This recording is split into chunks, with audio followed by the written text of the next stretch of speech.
Hello दोस्तों, नमस्कार। मैं फिर से आ गया हूं आप लोगों की सेवा में इकोनॉमिक्स लेकर के। ठीक है, इकोनॉमिक्स यानी अर्थशास्त्र कक्षा 10 के लिए अध्याय 2 भारतीय अर्थव्यवस्था क्षेत्रक। ठीक है, इस चैप्टर के अंतर्गत मैंने 2 वीडियो अपलोड कर चुका हूं, जिसमें हम बताए थे कि क्षेत्रक क्या होता है, क्षेत्रक कितने प्रकार के होते हैं, कौन कौन से क्षेत्रक होते हैं। ठीक है, और अभी हम पढ़ने वाले हैं इसका पार्ट 3। ठीक है, जिसमें से अभी हम पढ़ेंगे कि जीडीपी क्या है, अर्थात सकल घरेलू उत्पाद क्या होता है। ठीक है, तो देखो सकल घरेलू उत्पाद क्या होता है। सकल घरेलू उत्पाद वह होता है जो कि किसी विशेष साल में, किसी विशेष साल अर्थात कोई एक साल ले लेंगे, जैसे 2017, 2018, 2019, 2020, 2022, 2024, 25 को एक विशेष साल ले लेंगे और उसमें देखेंगे तीनों क्षेत्रक में कितना उत्पादन हुआ, उत्पादन में कितना पैसे खर्च हुआ है। ठीक है, और उसका जो अंतिम सेवा होगा, अंतिम पूंजी होगा, वही हमारा क्या कहलाएगा, जीडीपी कहलाएगा। क्या कहलाएगा? जीडीपी, यानी कि सकल घरेलू उत्पाद। ठीक है, अर्थात हम इसको कह सकते हैं कि प्रत्येक क्षेत्रक के उत्पादन के योगफल को जीडीपी कहते हैं। प्रत्येक क्षेत्र के उत्पादन अर्थात प्राथमिक क्षेत्रक, द्वितीय क्षेत्रक और तृतीय क्षेत्रक के उत्पादन को यदि हम क्या कर देंगे, योग कर देंगे, हाँ, तो जो हमको मूल्य प्राप्त होगा वह मूल्य क्या कहलाएगा, सकल घरेलू उत्पाद, यानी कि जीडीपी कहलाता है। क्या कहलाता है? जीडीपी। जी हाँ दोस्तों, अंतिम मूल्य ही क्या कहलाएगा, मेरा जीडीपी कहलाता है। ठीक है, इसके लिए हम एक उदाहरण का इस्तेमाल करते हैं। चलो देखते हैं। मान लेते हैं कोई कृषक गेहूं का उत्पादन क्या करता है, गेहूं का उत्पादन करता है, और वह उसके उत्पादन करने में कुछ पैसे क्या हो जाता है, खर्च हो जाता है। और चलो देखते हैं कितना खर्च हो जाता है। मान लेते हैं थोड़ा सा मात्रा के लिए, मान लेते हैं कि उसको उत्पादन करने में 5 रुपये खर्च हो रहा है। कितना रुपये खर्च हो रहा है? गेहूं के उत्पादन में 5 रुपये खर्च हो रहा है। ठीक है, गेहूं उत्पादन करके वह मिल में बेचता है। कहाँ बेचता है? मिल में पिसाई के लिए। ठीक है, और मिल में पिसाई में उसको कितना रुपये लग जाता है? 2 रुपये लगता है। कितना लगता है? 2 रुपये। ठीक है, और यह उसके बाद ये आटा तैयार हो गया। इस आटे को बिस्किट कंपनी क्या करता है, खरीद लेता है। क्या करता है? खरीद लेता है, और उसमें चीनी और तेल का इस्तेमाल करके वह बिस्किट तैयार कर लेता है। ठीक है, और बिस्किट तैयार करके वो इसे 12 रुपये में क्या करता है, दुकानदार के पास बेच देता है। ठीक है, दुकानदार के पास 12 रुपये में बेच देता है, और ये दुकानदार आम आदमी को प्रत्येक पैकेट 15 रुपये में क्या करता है, ये आम आदमी को देता है, क्योंकि ये भी तो दुकानदार भी तो कुछ मुनाफा कमाएगा।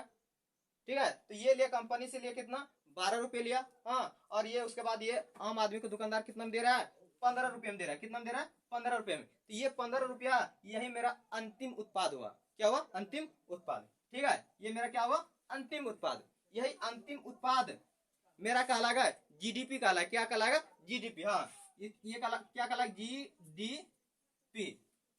ठीक है, तो ये होता है जीडीपी। इस तरह से हम कह सकते हैं कि कोई विशेष साल ले लेंगे और कोई देश ले लेंगे, उसमें जो प्रत्येक क्षेत्र द्वारा प्राथमिक, द्वितीय, तृतीय क्षेत्र के उत्पादन में जितने भी पैसा खर्च हुआ है और उसको जोड़ देंगे, तो ये जो योगफल हमको प्राप्त होगा, ये योगफल हमारा क्या कहलाएगा? जीडीपी। जीडीपी कहलाएगा। ठीक है, ये हमारा क्या कहलाएगा? जीडीपी। तो चलो अब देखते हैं अब नेक्स्ट प्रश्न की ओर। इसको आप लोग नोट कर सकते हैं, इस स्क्रीनशॉट भी ले सकते हैं, या नहीं तो इसको वीडियो को थोड़ा सा पुश करके रोक करके इसको नोट कर सकते हैं। ठीक है,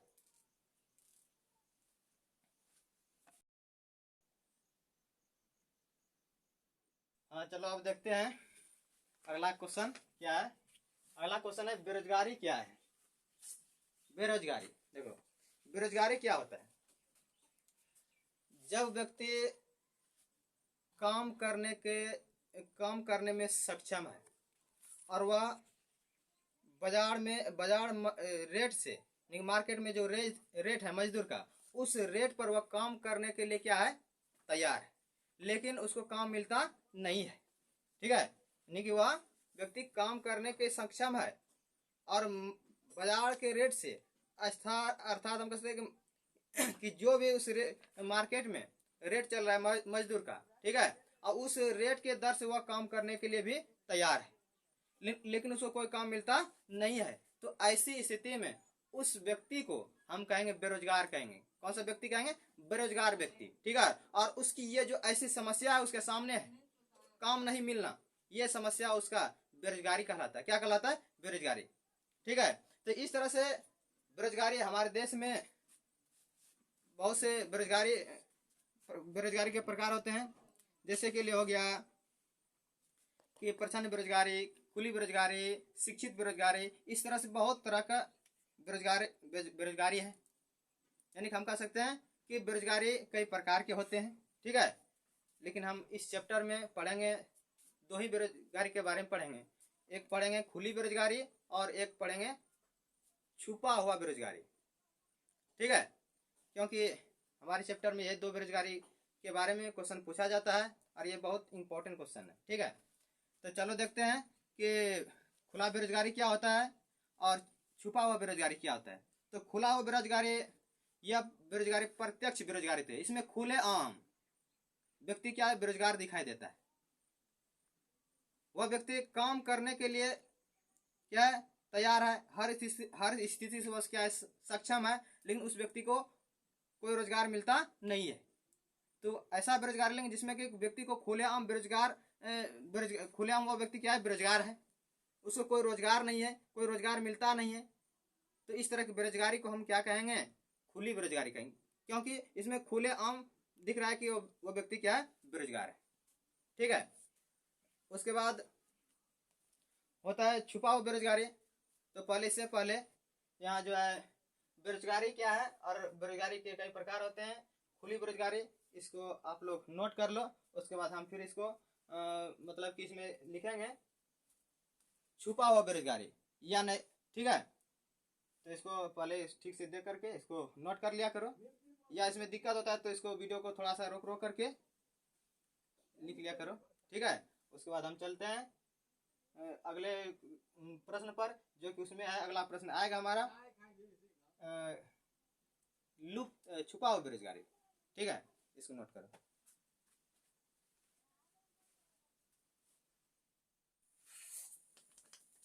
चलो देखते हैं अब छुपी हुई बेरोजगारी, ठीक है। छुपी हुई बेरोजगारी को हम प्रच्छन्न बेरोजगारी भी कहते हैं। एक छुपी हुई बेरोजगारी का दूसरा नाम क्या है? प्रच्छन्न बेरोजगारी, या इसको कभी कभी अल्प बेरोजगारी भी कहा जाता है। तो छुपी हुई बेरोजगारी वैसे बेरोजगारी होता है जिसमें व्यक्ति तो काम करते हुए दिखते हैं, लेकिन वास्तव में वे क्या होते हैं? बेरोजगार होते हैं। तो इस तरह की बेरोजगारी को हम क्या कहेंगे? छुपी हुई बेरोजगारी, क्योंकि इसमें बेरोजगार क्या है? छुपा हुआ है। वास्तव में लग रहा है कि वो काम कर रहा है बंदा, लेकिन वास्तव में वो क्या है? बेरोजगार है। दिखता है काम कर रहा है, ठीक है, लेकिन वह क्या वास्तव में? बेरोजगार है, ठीक है। तो इस तरह की बेरोजगारी को हम कहेंगे छुपी हुई बेरोजगारी, क्योंकि इसमें बेरोजगारी क्या हो गया है? छुप गया है। तो जैसे के लिए इसको एक उदाहरण के माध्यम से समझते हैं। जैसे कि एक परिवार में 7 सदस्य, कितने सदस्य? 7 सदस्य है, और उस सदस्य के पास एक भूमि का छोटा सा टुकड़ा है जिसमें 4 सदस्यों के लिए सालों भर काम पर्याप्त है।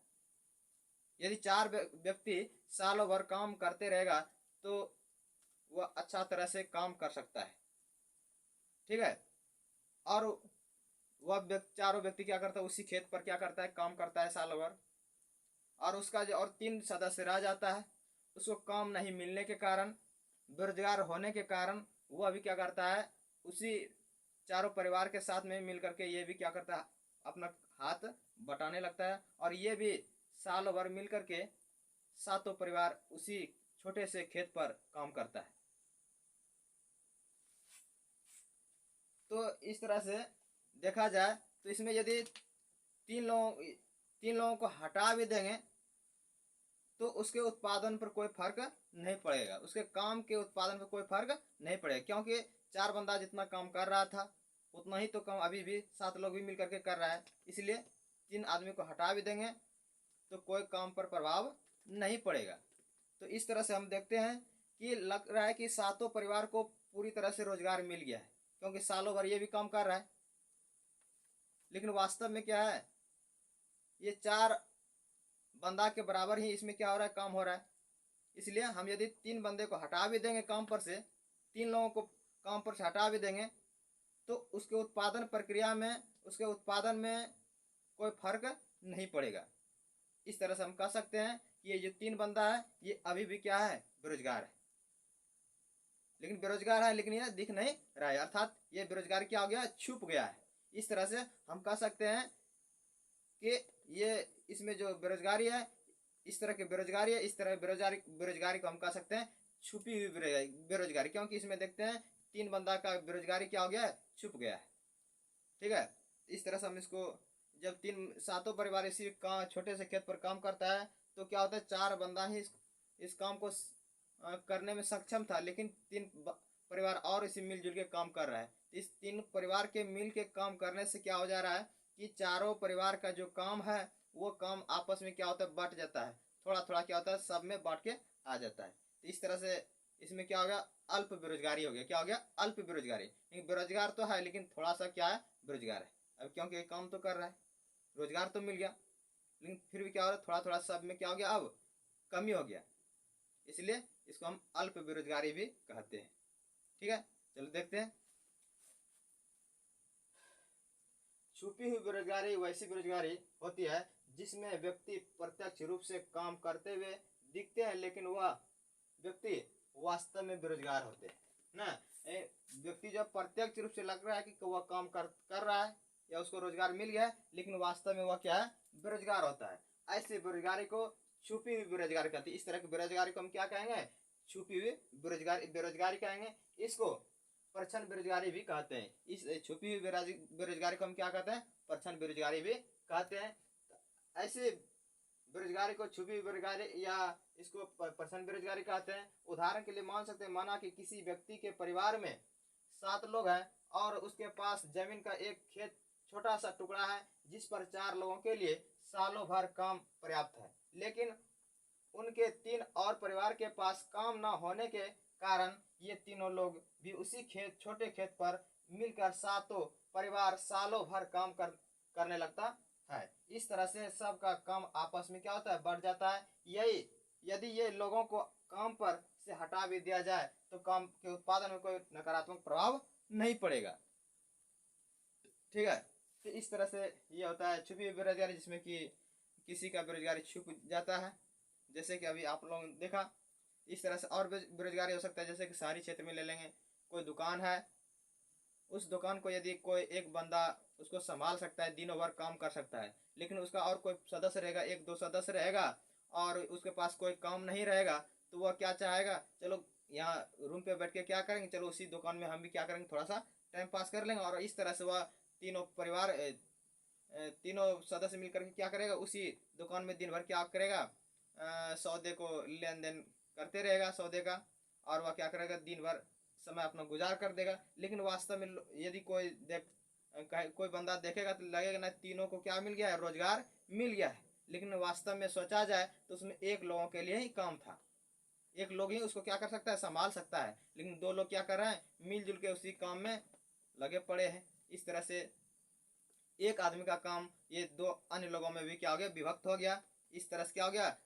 एक लोगों का काम जो था वह तीनों में अब बट गया। इस तरह से सबका क्या होगा, अब एक बंदे के लिए काम था पर्याप्त, लेकिन वह काम सब में बट गया, इसलिए इसका क्या थोड़ा सा क्या हो गया, इसका रोजगार कम हो गया। इस तरह से कम बट करके सब में हो गया। इस तरह से हम कह सकते हैं कि सबका क्या हो गया, थोड़ा सा रोजगार में क्या हो गया, कमी हो गया। इस तरह से हम कह सकते हैं ये अल्प बेरोजगारी, क्योंकि इसमें अल्प मात्रा में, थोड़ा सा मात्रा में क्या हो गया, रोजगार मिला, थोड़ा सा इसमें क्या कमी भी रह गया। इस तरह से हम इसको छुपी हुई बेरोजगारी को हम क्या कह सकते हैं, अल्प बेरोजगारी कह सकते हैं। ठीक है, तो अब चलते हैं नेक्स्ट प्रश्न पत्र की ओर। ठीक है, तो इसको नोट किया जाए।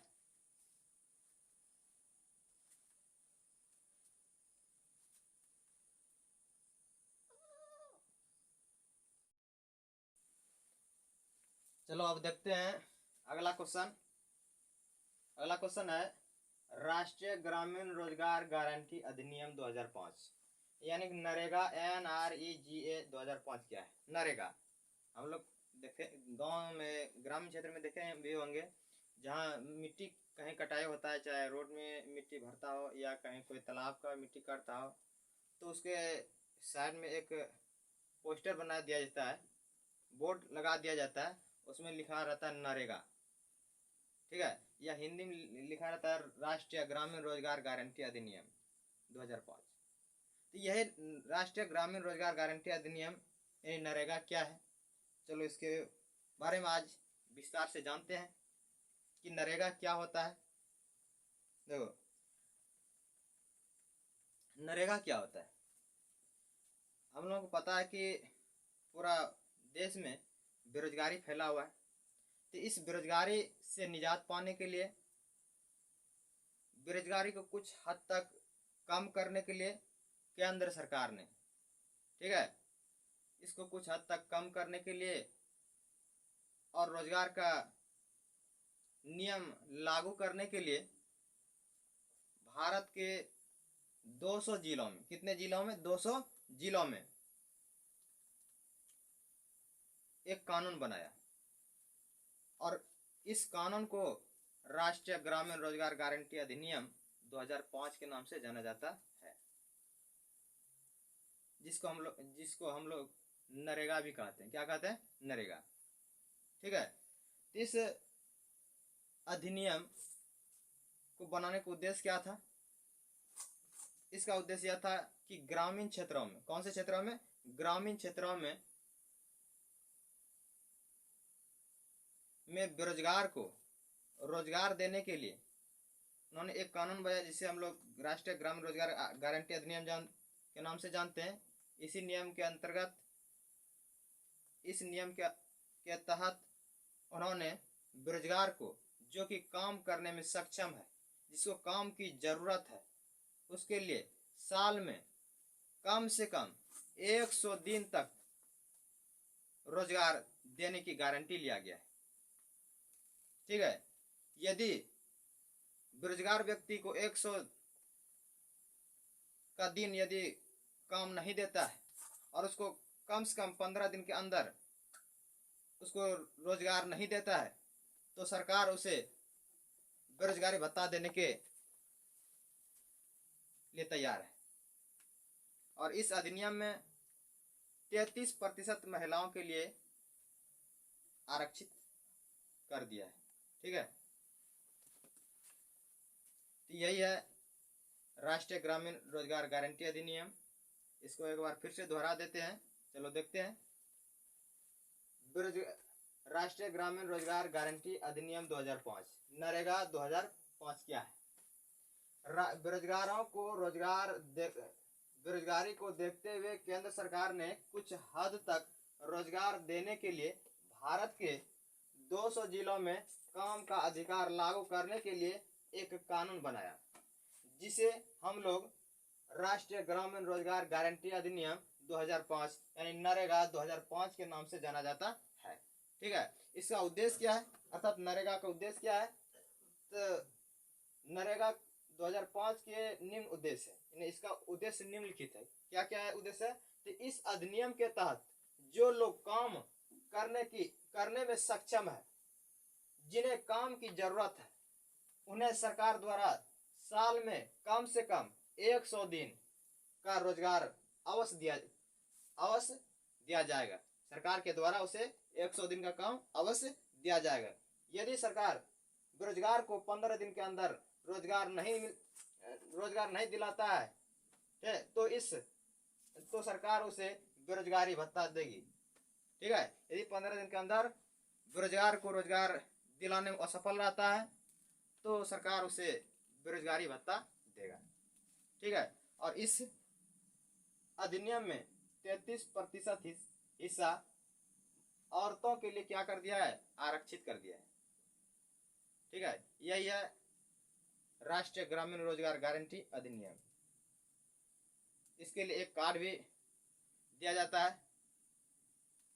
ठीक है। उस कार्ड का नाम है जॉब कार्ड, जिसे हम लोग कहते हैं लेबर कार्ड। क्या कहते हैं? Labour card.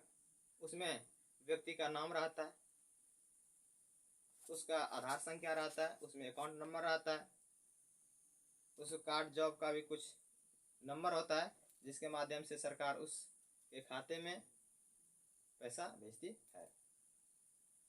ठीक है, चलो इसको नोट किया जाए।